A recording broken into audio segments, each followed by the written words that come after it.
चलिए आज की क्लास में हम लोग बात करते हैं, जैसा कि आप लोग पिछली क्लास में देख चुके हैं,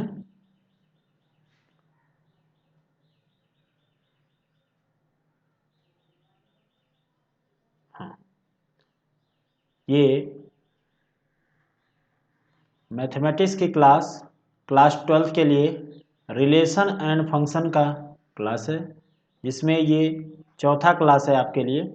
एक्सरसाइज 1.1 का क्वेश्चन नंबर 11 to 16 आज हम चर्चा करेंगे, ठीक है। मैथमेटिक्स के क्लास 12 में आज हम लोग इसी की चर्चा करेंगे। चलिए नेक्स्ट स्लाइड पे आते हैं। इसमें आज आप लोग को, आपको पता ही है, ये क्लास 10th और 12th के लिए मैथमेटिक्स और फिजिक्स की स्पेशल क्लास है, बोर्ड एग्ज़ाम से रिलेटेड। बोर्ड एग्ज़ाम के लिए कल एक अधिसूचना थी कि क्लास 10 तो वैसे भी एग्ज़ाम होने वाला नहीं है सीबीएसई बोर्ड के लिए, और 12th के लिए ये है कि 24 तारीख तक आप लोग को पता चल जाएगा, 24 तारीख को पता चल जाएगा कि आपका एग्ज़ाम होगा या भी नहीं होगा। मैक्सिमम आशा यही की जाती है कि एग्ज़ाम होगा, ठीक है। हाँ, अब अंतिम क्षण में क्या स्थितियाँ बदलती हैं वो बात अलग है। तो 45 दिन का ये आप लोग के लिए स्प्रिंट बैच है, जिसमें तेज़ी से चलना है। कुल मिला के अभी तो हम स्लो ही चल रहे हैं, कोई दिक्कत नहीं है, जिससे सभी को समझ में आए इसीलिए स्लो चल रहे हैं। जिसमें आपको लाइव और रिकॉर्डेड वीडियो लेक्चर मिलेंगे, क्लास पीडीएफ एप्लीकेशन पे मिल जाएगा। डाउट क्लास आप देख सकते हैं एप्लीकेशन पे, या टेलीग्राम चैनल पे चले जाइए, मिर्ज़ापुर वाले गुरुजी के नाम से चैनल है, उसको ज्वाइन कर लीजिए। व्हाट्सएप पे भी आप ज्वाइन हो सकते हैं, इन दोनों नंबर्स पे आप कॉल मत करिएगा, आप केवल इस पर व्हाट्सएप करिएगा। चलिए आइए क्वेश्चन नंबर 11 शुरुआत करते हैं। क्वेश्चन नंबर 11 से solution. So that the relation are in a set A, कोई सेट ए है उसमें रिलेशन आर है, ठीक है।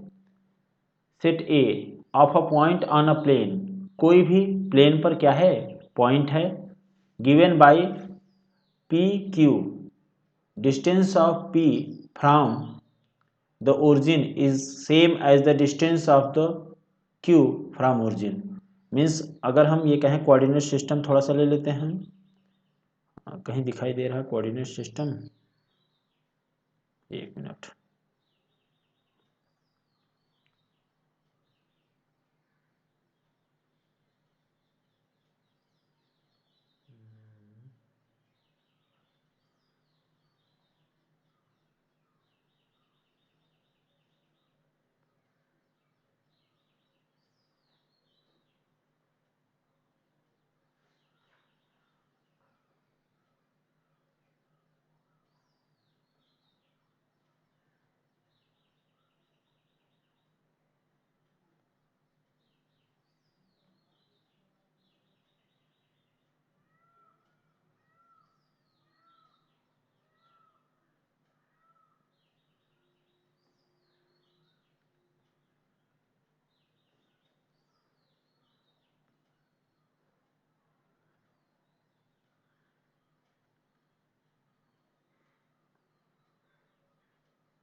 चलिए कोऑर्डिनेट सिस्टम यहीं से हम ड्रॉ कर लेते हैं।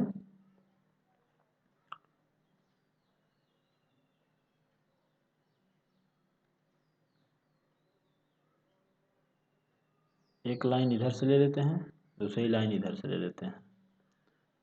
अब इसको पॉइंट आउट कर लेते हैं।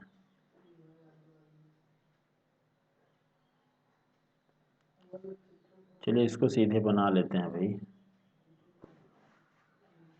डिलीट करिए सबको। हाँ, सीधे बनाते हैं कि मान लीजिए ये कोऑर्डिनेट सिस्टम है, एक्स एक्सिस, ये वाई एक्सिस, यहाँ से ओरिजिन, ये पॉइंट P और ये पॉइंट Q।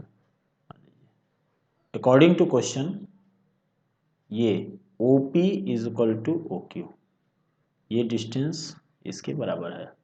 मतलब रिलेशन ये कह रहा है कि ये दो पॉइंट्स हैं P और Q such that OP is equal to OQ किसी भी प्लेन पे, और ये collection of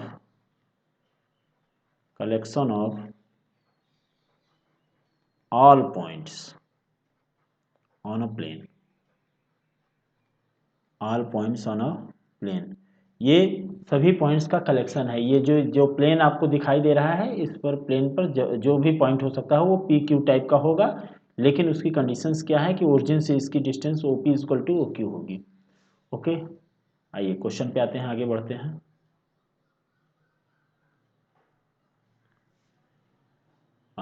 is equivalence relation, चलिए रिफ्लेक्सिव पे चलते हैं। रिफ्लेक्सिव रिलेशन में क्या होता है कि अगर हम ये कहें कि जितने भी पॉइंट्स हैं, मान लीजिए P ही है, for every P belonging to A, जितने भी पॉइंट P हैं A में, उनका स्वयं के साथ स्वयं का रिलेशन होना चाहिए। मतलब P, ऑर्डर पेयर में कहाँ होना चाहिए, R में होना चाहिए। अच्छा, P, होने का मतलब क्या है कि OP is equal to OP, एक ही पॉइंट का ओरिजिन से डिस्टेंस क्या होगा, सेम ही होगा, तो सेम होगा OP is equal to OQ। It's a true. अगर ये ट्रू है तो हम ये कह सकते हैं there imply R is reflexive. ठीक है, समझ में आया। OP is equal to OP, जो डिस्टेंस अगर हम देखेंगे तो डिस्टेंस तो सेम ही होगा ना। हाँ, ओके, सिमेट्रिक पे आ जाएं। सिमेट्रिक में क्या होगा, अगर हम मान लेते हैं कि P, Q कहाँ बिलोंग कर रहा है, R में, तो हम बाय डेफिनेशन, बाय डिफ़ॉल्ट हम कह सकते हैं OP is equal to OQ। अच्छा, यही चीज़ आप OQ is equal to OP भी तो बोल सकते हैं। अगर हम ये कहें कि पाली से चेहरा के बीच की दूरी जितनी है, डिस्टेंस है, वो सेम है। कितना, चेहरा से पाली के बीच डिस्टेंस तो सेम ही होगा। दो पॉइंट अगर हैं तो उनके बीच का डिस्टेंस जो होगा वो फिक्स होगा। चलिए पाली की जगह हम गौरा ले लेंगे, ऑप्शन में कोई दिक्कत नहीं है, उससे नहीं मतलब है। आप घबराएं नहीं कि हाँ सर पाली ही क्यों ले रहे हैं, गौरा नहीं ले रहे हैं। हाँ, तो की equal to O R means Q, R कहाँ, OQ इक्वल टू OP होगा ना, यहाँ OP होगा, R कहाँ से आ गया, OQ इक्वल टू OP, तो Q, P ऑर्डर कहाँ बिलोंग कर जाएगा, R में। देखिए PQ लेकर चले थे और QP दिखा दिए, इसका मतलब R इज सिमेट्रिक। क्या है, सिमेट्रिक है। आइए ट्रांजिटिविटी पे चलते हैं, ट्रांजिटिविटी की चर्चा करते हैं। तो ट्रांजिटिव में क्या होना चाहिए कि हम मान लें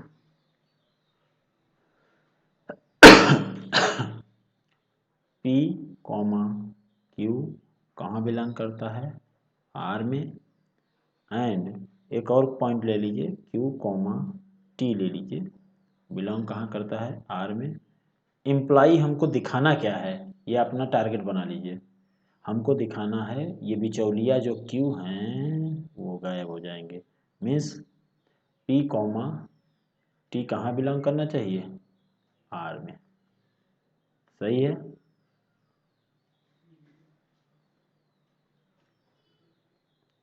P, T कहाँ बिलोंग करना चाहिए, R में। तो अच्छा ये बताइए P, Q order pair PQ R में है, तो इसका मतलब है OP is equal to OQ and also OQ is equal to OT। अच्छा, OQ की वैल्यू पुटअप कर दीजिए अगर यहाँ से, तो आपको मिल जाएगा OP is equal to OT, जो कि ये बताता है कि P, T कहाँ बिलोंग कर गया, R में। तो ये क्या हो गया, ट्रांजिटिव भी हो गया। अच्छा, रिफ्लेक्सिव भी है, ट्रांजिटिव भी है और सिमेट्रिक भी है, तो इक्विवेलेंस रिलेशन हो गया। R is equivalence relation. क्या है, इक्विवेलेंस रिलेशन है। ओके, आशा करता हूँ आपको सभी को समझ में आया होगा। अच्छा, अब ये कह रहे हैं further show that the set of all point related two point P, जो कि ओरिजिन नहीं है, वे सभी पॉइंट का कलेक्शन बताइए जो कि P से रिलेटेड हैं, is the circle P circle through P with origin as a centre. उन सभी पॉइंट का कलेक्शन बताइए जिनका डिस्टेंस क्या हो, so that the set of all point related to P is a circle passing through P with origin as a center। यानी कहने का मतलब इनका ये है, आइए नीचे समझते हैं इस बात को।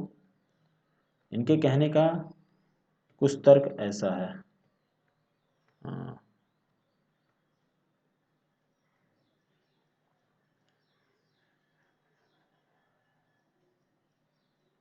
ये इनका सेंटर है और यहाँ कोई सेंटर है ओरिजिन, और अगर हम यहाँ से देखें, एक मिनट,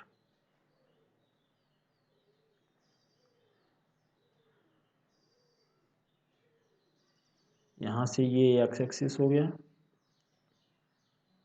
और यहाँ से ये वाई एक्सिस, ये ओरिजिन हो गया। कोई भी general point P x, y है मान लीजिए, और उसका डिस्टेंस OP, यहाँ से OP क्या है, ये डिस्टेंस है। तो हमको जानना क्या है, फिर से देख लें क्वेश्चन को देख लें भाई। क्वेश्चन कह रहे हैं so that the set of all point related to a point P, उन सभी पॉइंट्स के साथ क्या रिलेशन होगा, is the circle passing through P with origin as a centre. यानी उनका उन पॉइंट्स के बीच में क्या रिलेशंस होगा। ये आपके सामने दिख रहा है सर्किल, और ये मान लीजिए x1, y1 है, और दूसरा पॉइंट मान लीजिए Q, जिसका पॉइंट क्या है, x2, y2 है। तो आपको अभी अभी बताया गया है कि OP is equal to OQ, अगर रिलेशन है तो OP is equal to OQ, और डिस्टेंस फार्मूला बना लीजिए।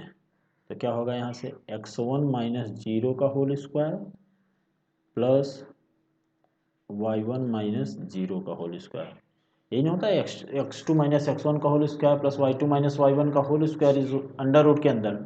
वही दूसरे में भी होगा, x2 माइनस x1 कौन है, ओरिजिन बोले तो मूल बिंदु। अच्छा, इधर क्या हो जाएगा, y2 माइनस 0 का whole square, squaring both side, squaring both sides. अगर हम स्क्वायरिंग कर देते हैं तो ये क्या हो जाएगा, x1 का स्क्वायर अंडर रूट हट जाएगा। अच्छा, plus y1 square is equal to x2 square plus y2 square. अगर हम इसको ट्रांसफॉर्म कर लेते हैं तो क्या मिल जाएगा, x1 square minus x2 square is equal to y2 square minus y1 square. अब इस तरीके से एक रिलेशन हमको मिल गया, इसमें अब हम पॉइंट चाहे जितना भी रखते चले जाएंगे, अगला पॉइंट मिलता जाएगा। ठीक है, x1 की वैल्यू आप अपने से रख लीजिए, तो आपको x1 की वैल्यू आप अपने से रखिए तो y1 अपने आप मिल जाएगा, x2 रखेंगे तो y2 अपने आप मिल जाएगा बाई इक्वेशन। ठीक है, अगले क्वेश्चन पे आते हैं, क्वेश्चन नंबर 12।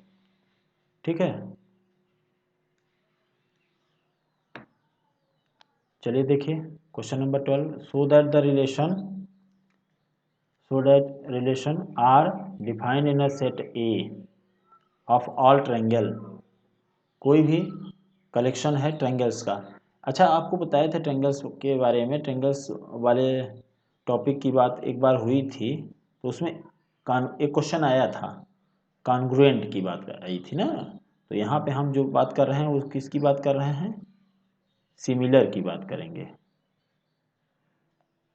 किसकी बात करेंगे? सिमिलर की। यहाँ चलिए दो ट्रायंगल ले लेते हैं हम लोग। एक मान लेते हैं T1 है और दूसरा क्या है? अच्छा, थोड़ा सा और बड़ा बना लें। ओके, ठीक है सर जी, चलो बड़ा बना लेते हैं। अब आपको दिखा? कोई दो ट्रायंगल ले लीजिए T1 एंड T2, और जिसके बारे में यहाँ चर्चा हुई है। चलिए, ये मान लीजिए ट्रायंगल नंबर T1 है और ये आपका T2 है। Both are similar. आपको कॉन्ग्रुएंट वाला पोर्शन एक क्वेश्चन था, उसको बता दिए थे, सिमिलर है। आपको दिखाना क्या है कि T1 और T2 ये सिमिलर हैं एक रिलेशन R में। रिलेशन R क्या है? Collection of two triangle T1 and T2 on a plane such that T1 is similar to T2. T1 and T2 are both are two triangles on a plane, ठीक है। और उनका आपस में क्या रिलेशन है? वे एक दूसरे के सिमिलर हैं। इनको आपको प्रूफ करना है कि ये इक्विवेलेंस रिलेशन है। तो आप क्या जानते हैं इक्विवेलेंस रिलेशन के बारे में? अगर इक्विवेलेंस रिलेशन जानते हो तो आपको पता होगा कि सबसे पहले आपको रिफ्लेक्सिव दिखाना पड़ता है। तो रिफ्लेक्सिव के लिए आप जानते हैं कि for every triangle belonging to set A, यानी किसी प्लेन पे कोई भी ट्रायंगल हो, ठीक है, मान लीजिए T1 ही है, कोई भी ट्रायंगल T1 है, तो उसका क्या होना चाहिए? T1 और T1 का रिलेशन होना चाहिए कि नहीं? और जैसे ही हम ये बात कहते हैं कि T1 का T1 के साथ रिलेशन होता है, तो इसका मतलब है T1 सिमिलर टू T1 है कि नहीं? आप अपनी तरह दिखते हैं कि नहीं? आप अपनी तरह दिखते हैं कि नहीं? आप अपनी तरह हैं कि नहीं? शीशे में अपना चेहरा देखिए, ठीक है, आपको पता चल जाएगा कि आप अपनी तरह दिखते हैं। अपनी तरह दिखने का मतलब है आप अपने सिमिलर हैं, यानी जो भी ट्रायंगल होता है वो अपने क्या होता है? कॉन्ग्रुएंट भी होता है और सिमिलर भी होता है। तो इससे हम कह सकते हैं कि R इज रिफ्लेक्सिव। सबको समझ में आया? ओके, आइए सिमेट्रिक पे आते हैं। सिमेट्रिक भी बहुत आसान है। हम मान लें कि T1 और T2 एक दूसरे से रिलेटेड हैं with the help of R। तो इसका मतलब है T1 is similar to T2, और देयर इंप्लाई क्या करेगा कि T2 is similar T1। Similar का ये साइन है भाई। क्यों? राम श्याम की तरह दिखता है तो श्याम राम की तरह दिखता है। उल्टा सही है कि नहीं? दिखता है, सिमिलरिटी तो आप पढ़े होंगे ना, की तरह दिखना, के बराबर दिखना नहीं, की तरह दिखना। जैसे हम ये कहें गांव देश में तो खास तौर से ये लैंग्वेज यूज़ की जाती है कि करी बउआ तो फलाने का लड़का है का। हाँ, तो इसका मतलब क्या है कि वो जो जिनका नाम बोल रहे हैं, आपके पिताजी का नाम बोल रहे हैं, तो वो पिताजी की तरह आप दिखते हैं। यानी आपके पिताजी और आप एक दूसरे के क्या हैं? सिमिलर हैं। कॉन्ग्रुएंट नहीं है, बराबर नहीं है, बट सिमिलर है, की तरह दिख रहे हैं। तो T1 T2 के सिमिलर है तो T2 T1 के सिमिलर होगा कि नहीं? यस। तो हम कह सकते हैं कि T2 T1 कहाँ बिलोंग कर जाएंगे? R में। और जैसे ही T1 T2 लेके चले थे और T2 T1 दिखा दिए तो हम तुरंत कह सकते हैं कि R is equivalence, sorry equivalence नहीं, अभी तो सिमेट्रिक हुआ ना। ट्रांजिटिव कहाँ दिखाया है कि इक्विवेलेंस बोलेंगे? Symmetric relation. आइए अब बात करते हैं ट्रांजिटिविटी की। ट्रांजिटिव T1 और T2 ले लेते हैं, कहाँ? R में। और यही कोई दो ट्रायंगल और ले लेते हैं, T2 के साथ और ले लेते हैं, T3 को ले लेते हैं, कहाँ? R में ही। तो इम्प्लाई क्या करना चाहिए? अगर हम बिचौलिया को निकाल दीजिए, T2 को निकाल दीजिए, तो T1 T3 आना चाहिए, तभी हमारा काम बनेगा। मतलब T1 T3 belonging to R आना चाहिए। ओके, तो यहाँ T1 और T2 R में बिलोंग कर रहे हैं, इसका मतलब क्या है? T1 similar to T2 and also T2 is similar to T3। आपको कल भी बताए थे ये बात, राम श्याम की तरह दिखता है और श्याम मोहन की तरह दिखता है, तो राम मोहन की तरह दिखेगा कि नहीं? फिर से देख लीजिए, अगर हम देखें राम श्याम की तरह दिखता है और श्याम मोहन की तरह दिखता है, तो ये राम श्याम के तरह दिखता है और श्याम मोहन की तरह दिखता है, तो राम मोहन की तरह दिखता है कि नहीं? इसका मतलब बिचौलिया ये T2 गायब हो जाएगा और T1 सिमिलर टू T3 हो जाएगा, और ये हम कह सकते हैं कि T1, T3 कहाँ बिलोंग कर जाएंगे? R में। ओके, सबको समझ में आ रहा है? कमेंट करें, कमेंट करें। ओके, एक बार फिर से बता दीजिए सर, कौन सा क्वेश्चन, कौन सा क्वेश्चन दीपांशु, कौन सा क्वेश्चन? अभी चलो इसको हम बता दिए, R इज ट्रांजिटिव, ठीक। तो R इज रिफ्लेक्सिव भी है, सिमेट्रिक भी है, ट्रांजिटिव भी है, तो R is equivalence relation. Okay, equivalence relation आ गया हमारा। तो अब देखिए कहाँ तक हम प्रूफ कर लिए, हमारा प्रूफ हो गया यहाँ तक, इक्विवेलेंस है। अब आगे चलते हैं, consider 3 right angle triangle T1 with side 3, 4, 5 and T2 5, 12, 13 and T3 6, 8, 10 which triangle amongst T1, T2, T3 are related? सभी होंगे, क्योंकि देखिए सिमिलरिटी जो होती है, कॉन्ग्रुएंटी और सिमिलरिटी तीनों में अंतर होता है। आइए देखते हैं, 3, 4, 5 यही जगह है क्या, कहीं बना लें, आइए बगल में कर लेते हैं।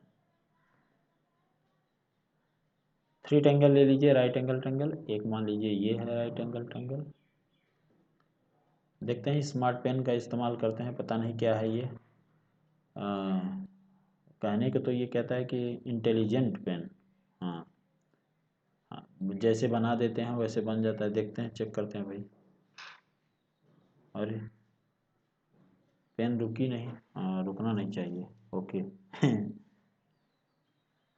हम भी खोज करते रहते हैं, चलिए छोड़िए, इंटेलिजेंट पेन से नहीं बनाते हैं, सीधा पेन से बनाते हैं। आइए 3 ट्रायंगल बना लेते हैं।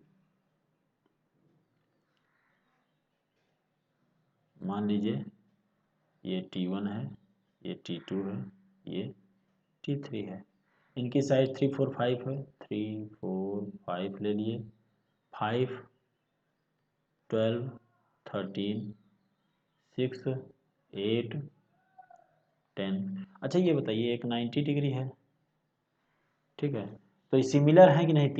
तीन के तीनों सिमिलर हैं कि नहीं? T1 similar to T2 and T2 similar to T3। तो हम क्या कह सकते हैं कि तीन के तीनों एक दूसरे के सिमिलर हैं, T1 similar to T2 similar to T3, ठीक है। तो एक दूसरे के ये रिलेटेड हैं, क्योंकि यहाँ सिमिलरिटी की बात कही गई है। ओके, अगले क्वेश्चन पे आते हैं। हाँ दीपांशु क्या कह रहे थे बेटा, देख लेते हैं तुम्हारा भी क्या प्रॉब्लम है। 11th नंबर क्वेश्चन कह रहा है कि फिर से बता दीजिए। चलिए 11th नंबर फिर से बता देते हैं। ओ क्या था, 11th में कहाँ प्रॉब्लम है?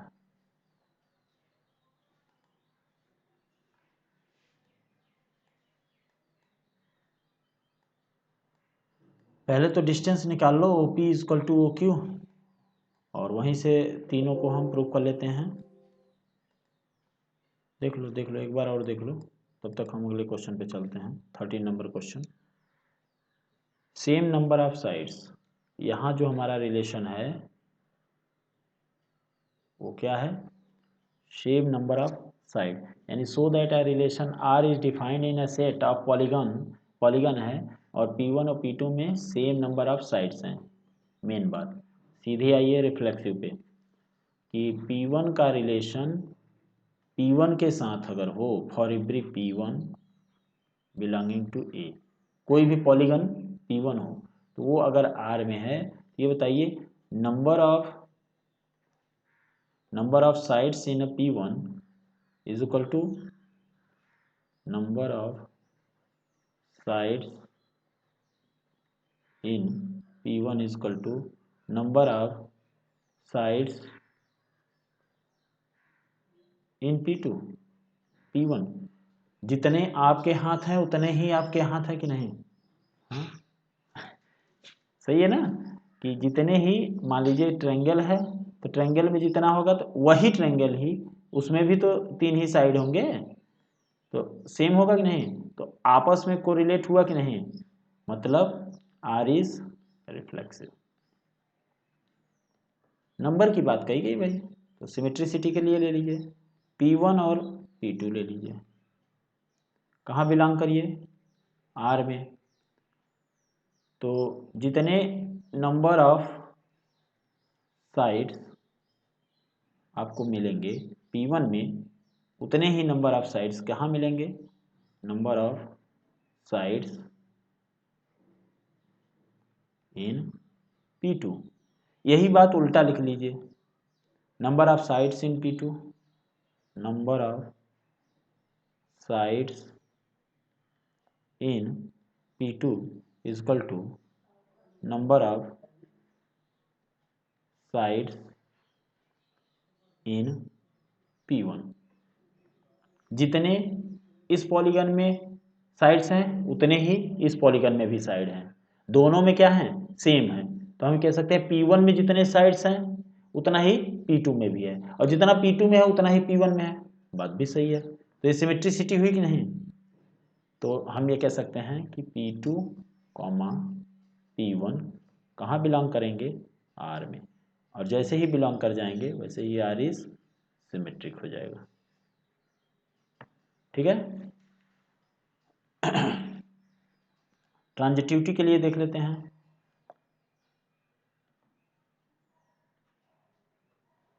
ट्रांजिटिविटी के लिए देख लेते हैं कि P1 P2 बिलोंग करता है R में एंड P2 P3 करता है कहाँ? R में, बिलोंग्स टू R। तो हम ये कह सकते हैं कि जितने P1 में एलिमेंट होंगे साइड्स होंगे उतने ही P2 में भी होंगे। तो P1 में साइड किसके बराबर होगा? P2 के। लिखने का तरीका आप number of sides in polygon P1 is equal to number of sides in polygon P2 आप ऐसे लिखिएगा, हम डायरेक्ट लिख रहे हैं P2 P3 के। तो राम श्याम के बराबर है, श्याम मोहन के बराबर है, तो राम मोहन के बराबर है कि नहीं? हाँ है ना, राम श्याम के बराबर है, श्याम मोहन के बराबर है, तो राम मोहन के बराबर है कि नहीं? हाँ ठीक है। जैसे 3 एग्जाम्पल ले लीजिए, एक सर्वेश ले लीजिए, एक विनायक ले लीजिए, और तीसरा कोई भी ले लीजिए, दीपांशु ले लीजिए। ठीक है, सर्वेश विनायक के बराबर है, विनायक दीपांशु के बराबर है, तो दीपांशु सर्वेश के बराबर है कि नहीं? ऑब्वियस सी बात है। तो P1 रिलेटेड टू P3 आ गया कि नहीं? तो हम ये कह सकते हैं कि R इज ट्रांजिटिव रिलेशन।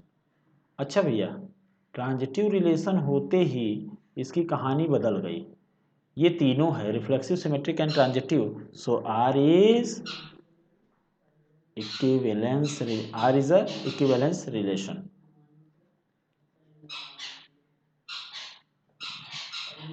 अच्छा, सबको समझ में आ रहा है सर जी, बहुत बढ़िया।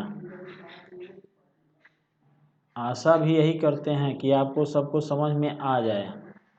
जितना बोर्ड पे लिख रहे हैं उसका PDF आपको मिल जाएगा, खूब आराम से समझिएगा और बाद में पूछिएगा।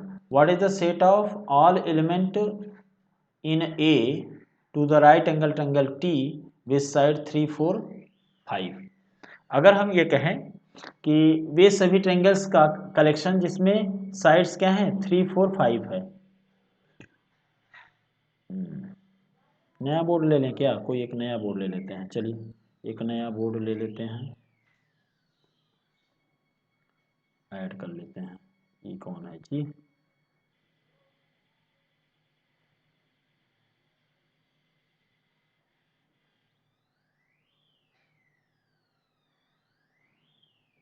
कलाकारी चलती रहती है, आप लोग ध्यान न दें।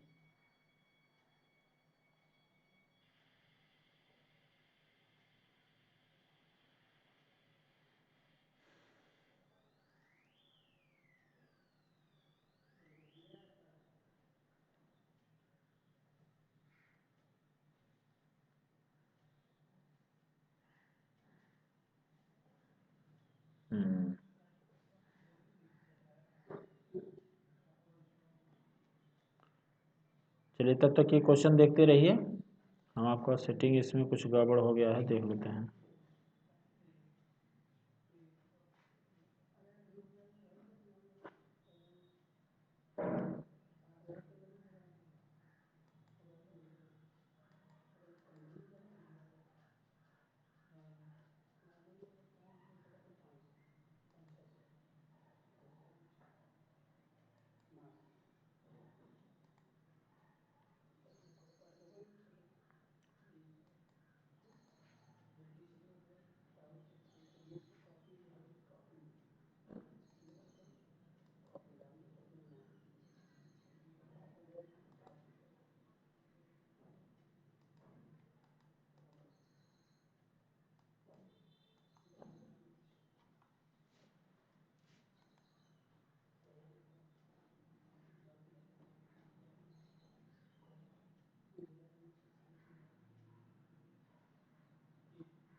दीपांशु, और ये कौन है भाई? श्रीष मिश्रा। समझ में आ रहा है सबको?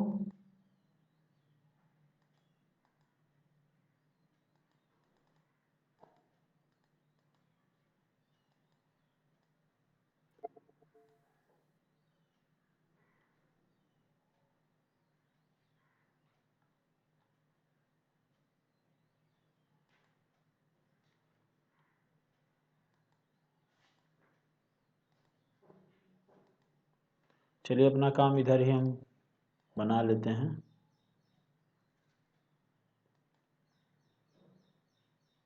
हाँ, ट्रायंगल की बात हो रही थी कि कोई भी ट्रायंगल ABC ले लेते हैं, जिसमें कोई राइट एंगल ट्रायंगल ले लेते हैं, 3, 4, 5, 3, 4, 5। What is the relation?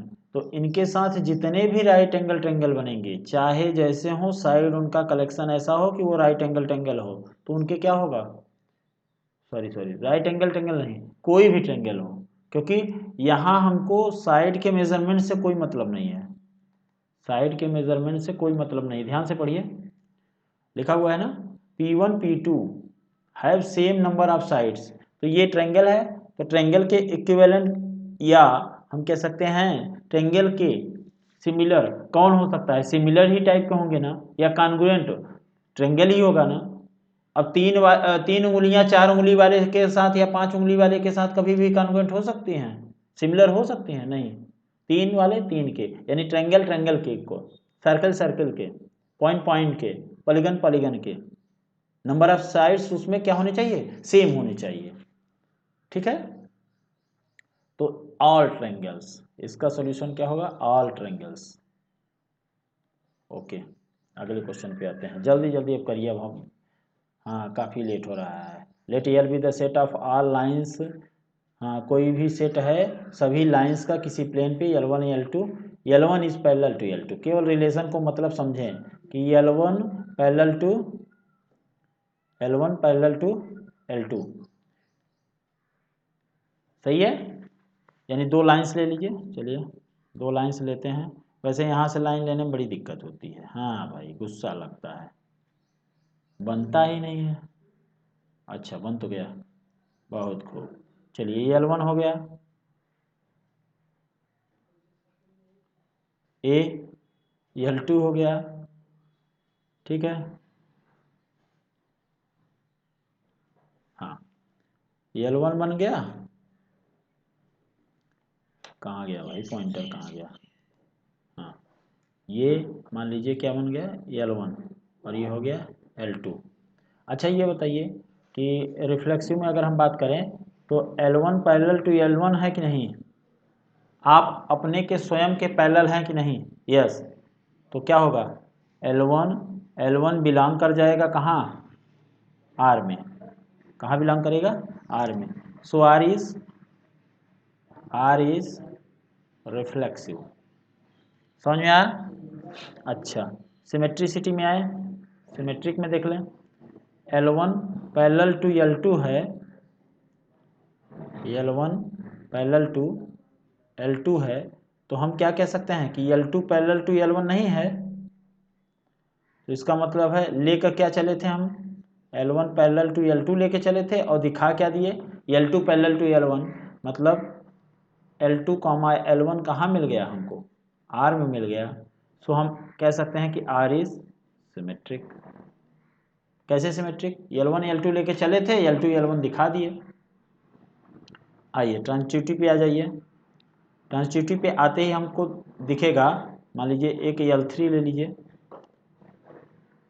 तीसरी लाइन ले लीजिए L3, तो ट्रांजिटिव दिखाने के लिए क्या दिखाएंगे, L1 पैरेलल टू L2 है अगर, and L2 parallel to L3 है, तो आप क्या कह सकते हैं L1 L2 के पैरेलल है और L2 L3 के पैरेलल है, तो आप ये नहीं कह सकते कि L1 पैरेलल टू L3, जी हाँ कह सकते हैं, एक प्लेन पे ही बात हो रही है, तो L1 parallel to L3, so L1 comma L3 कहाँ बिलोंग कर गया, R में, तो हम कह सकते हैं कि R क्या है, ट्रांजिटिव है, और जैसे ही R ट्रांजिटिव हुआ हम कह सकते हैं कि R इज रिफ्लेक्सिव, ठीक है। 14 हो गया। 15 नंबर क्वेश्चन, एक मैं बता दे रहा हूँ आपको, बाकी के क्वेश्चन आपको करने होंगे, एक मैं बता दे रहा हूँ। R क्या है, आपका कलेक्शन है 1 कामा 2, 2 कामा 2, 1 कामा 1 और 4 कामा 4 और 1 कामा 3, वैसे लिखा हुआ है, काहे हमको लिखवा रहे हैं, बोर्ड पे लिखा हुआ है ना, फिर फिजूल में समय की बर्बादी, जब लिखा हुआ है क्वेश्चन में तो क्या हमको करना क्या है वो देखें, क्या हुआ भाई। पहले ए वाले के सॉल्यूशन पे चलते हैं, R is reflexive and symmetric but not transitive, तो सबसे पहले देखिए रिफ्लेक्सिव के लिए चेक करिए, for every x belonging to A there imply x comma x R में होना चाहिए। चलिए चेक करते हैं, सभी के लिए 1 है तो 1 कामा 1 है कि नहीं, 2 है 2 कामा 2 है कि नहीं, 3 है तो 3 कामा 3 है कि नहीं, 4 है 4 है तो 4 कामा 4 है कि नहीं। अच्छा चलिए सभी के लिए मिला कि नहीं, there imply R is reflexive, R is reflexive, तो इसका मतलब है पहला ऑप्शन को हम डिनाई नहीं कर सकते। हाँ, चेक कर लें सिमेट्रिक के लिए।